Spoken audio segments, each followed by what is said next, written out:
দিগন্তজোড়া সবুজ ক্ষেত, চারপাশে পাহাড় আর শুভ্র মেঘ স্থানটিতে ভিন্ন মাত্রা যোগ করে। সেখানে শুধু পাহাড় আর সবুজ প্রকৃতি নয়, আরও দেখবেন ঝর্ণা, শুভ্র মেঘ, গোধূলির অস্তমিত লাল সূর্যের আভা। এছাড়া পাহাড়ি জনপদের জীবনযাপনের পদ্ধতিও দেখতে পারবেন কাছ থেকে।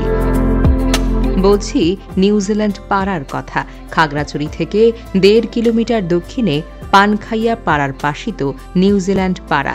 যদিও এই পাড়ার নামকরণের পেছনে তেমন কোনো কারণ নেই। পানখাইয়া পাড়া থেকে বের হয়ে প্যারাছড়া গ্রামের দিকে যাওয়ার রাস্তাটাই হলো নিউজিল্যান্ড সড়ক। এই সড়কের দুই পাশে আছে সবুজ ক্ষেত। পাহাড়ি এই স্থান এতটাই সুন্দর যে আপনি কল্পনার রাজ্যে হারিয়ে যাবেন মুহূর্তেই। এই কারণে খাগড়াছড়ি এই স্থান পর্যটকদের কাছে অত্যন্ত আকর্ষণীয়। বিস্তৃত পাহাড়ি জুমক্ষেত এবং দূরে ছোট বড় পাহাড়ের সারি দেখলে মনটা জুড়িয়ে যায়। পানখাইয়া পাড়া আর প্যারাছড়ার কিছু অংশ নিয়ে নিউজিল্যান্ড পাড়া গঠিত। দেখলে মনে হয় অস্ট্রেলিয়া মহাদেশের এক টুকরো নিউজিল্যান্ড ঠাঁই দিয়েছে বাংলার বুকে।